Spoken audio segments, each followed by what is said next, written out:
Jumpa dengan Bung Yes kembali di Rise Soccer TV. Jangan lupa kepada seluruh sahabat rekan untuk tetap menyaksikan terus analisis dari Bung Yes yang tajam, cepat, dan akurat. Dan juga jangan lupa komen, like, and subscribe untuk menunjang lancarnya channel ini. Semalam kita lihat pertandingan yang sangat seru antara Kroasia dan Brasil. Dan saya harus mengucapkan bravo kepada Kroasia yang berhasil menyingkirkan juara 5 kali Piala Dunia Brasil di perempat final semalam atau 8 besar. Dan kekalahan Brasil ini sama seperti ketika mereka tersingkir 4 tahun lalu di Rusia, juga di babak 8 besar. Dan waktu itu Belgia lah yang menyingkirkan Brasil dalam waktu 90 menit pertarungan dengan skor 2-1 bagi kemenangan Belgia. Semalam kita lihat Kroasia menyingkirkan Brasil lewat adu penalti dengan skor 4-2. Setelah di perpanjangan waktu skor 1-1, dan dalam 90 menit kedua tim bermain imbang 0-0. Kroasia memang menjadi tim underdog melawan Brasil. Meski Kroasia adalah finalis 4 tahun lalu, namun secara kekuatan tim Brasil memang lebih baik dibandingkan Kroasia. Namun dalam pertandingan semalam, semua ramalan atau prediksi tentang Brasil akan dengan mudah mengalahkan Kroasia dibalikin oleh Luka Modric dan kawan-kawan. Mereka memutarbalikan fakta prediksi tersebut menjadi kemenangan bagi mereka, yaitu Luka Modric dan kawan-kawan di kubu Kroasia. Sejak babak pertama, kita lihat bahwa Kroasia memang sedikit lebih unggul dari Brasil, khususnya dalam penguasaan bola.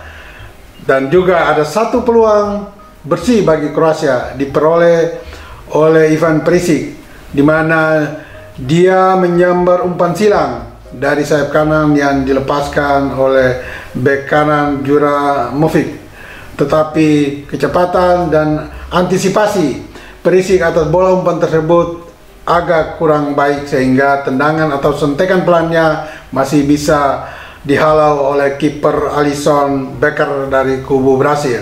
Dan di babak kedua, Brasil mulai mengambil alih permainan secara keseluruhan, dan mereka mulai memperlihatkan keaslian permainan Brasil yang sangat tajam, energik, dan dinamis hampir di semua lini. Dan ini berbanding terbalik dengan seperti di babak pertama. Melalui serangan-serangan sporadis baik dari kedua sisi, kiri maupun kanan, Neymar memimpin teman-temannya untuk mengobrak-abrik pertahanan Kroasia.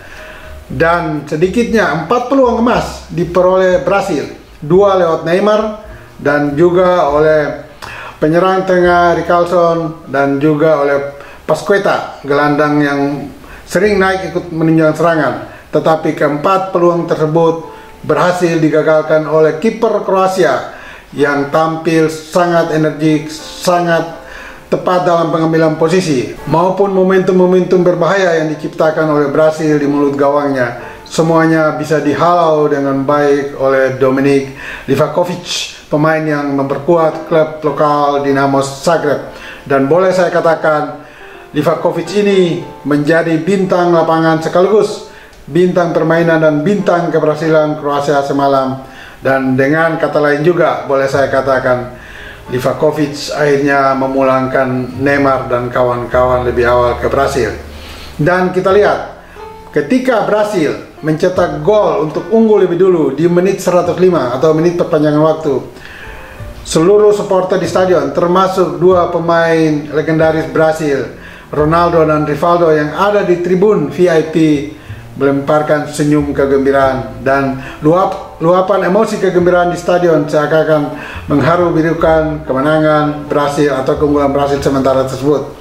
Dan keunggulan itu ternyata hanya bertahan 11 menit, karena di menit ke 116 atau 4 menit menjelang usai pertandingan, Kroasia membuat kubu Brasil menjadi terdiam dan mulai frustrasi karena sebuah gol dari serangan balik yang cepat diawali oleh umpan Luka Modric, pengatur serangan dan bintang permainan Kroasia malam itu, dan diteruskan oleh Orsic kepada pencetak gol Petrovic, membuat kubu Brasil terdiam, dan gol tersebut menyamakan kedudukan menjadi 1-1 sehingga dilanjutkan dengan adu penalti, dan kiper Livakovic kembali memperlihatkan kehebatannya di bawah mister gawang melalui adu penalti, sama seperti dia lakukan ketika mengagalkan beberapa tendangan Jepang di babak perdelapan final, sehingga Jepang akhirnya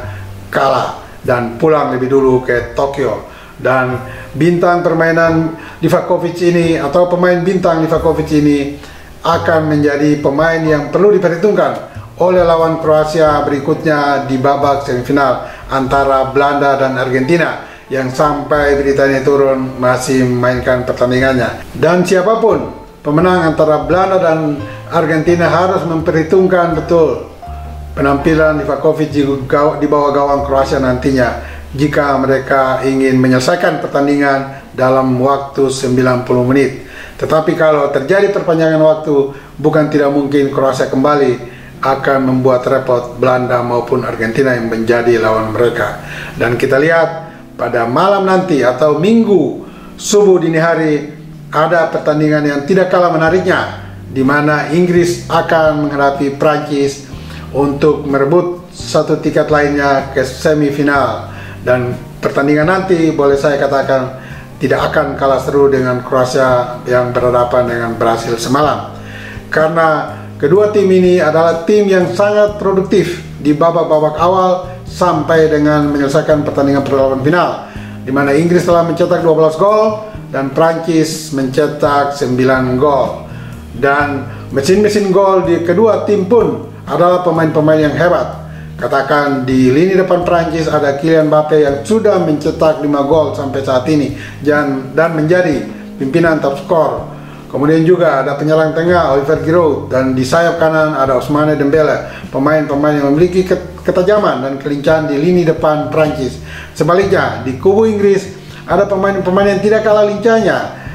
Ada kita lihat Phil Foden di sayap kiri yang nampaknya sudah dipercaya oleh pelatih Gareth Southgate untuk menjadi starter menggantikan Raheem Sterling yang biasanya dimainkan lebih awal sejak menit pertama. Sementara di sayap kanan kita lihat ada pemain Saka yang bermain untuk klub Arsenal, dan di ujung tombak pemain yang paling senior Harry Kane menjadi momok dan ancaman nantinya bagi pertahanan Prancis. Namun kunci permainan kedua tim nantinya akan tergantung dari penampilan di lini tengah, di mana Inggris dibela oleh 3 pemain yang memiliki mobilitas yang sangat baik, yaitu pada Jude Bellingham, kemudian Rice dan juga Henderson. Sementara di kubu Prancis ada Tchouaméni dan juga Anthony Griezmann dan Rabiot. Duel di lini tengah ini akan menentukan, boleh saya katakan, siapa yang akan menang, karena lini tengah ini akan berperan penting tidak saja dalam bertahan tetapi juga dalam melepas umpan kepada para penyerang. Dan lini tengah Prancis dalam melepas umpan sedikit lebih baik dari Inggris, karena ada 2 pemain yang memiliki akurasi umpan dan mobilitas yang baik, bahkan memiliki kemampuan mencetak gol lebih baik, yaitu pada diri Rabiot dan Griezmann. Namun fakta berbicara lain. Dari statistik pertemuan Inggris maupun Prancis selama ini, dari 31 pertandingan di berbagai event uji coba maupun resmi, Inggris unggul jauh, 15 kemenangan bagi Inggris dan 9 kekalahan bagi Inggris, atau 9 kemenangan bagi Prancis, dan 5 kali bermain imbang. Dengan statistik ini saya kira Inggris akan lebih baik dan diunggulkan mengalahkan Prancis. Tetapi kalau melihat keseimbangan dan kehebatan Prancis saat ini, kemungkinan pertandingan nanti akan berjalan ketat dan bukan tidak mungkin terjadi perpanjangan waktu bahkan sampai pada adu penalti. Dan kita tunggu dan lihat siapakah yang akan keluar sebagai pemenang. Dan siapapun yang menang antara Prancis dan Inggris, itulah tim terbaik yang pantas melaju ke semifinal. Jangan lupa bola itu bulat. Giring terus.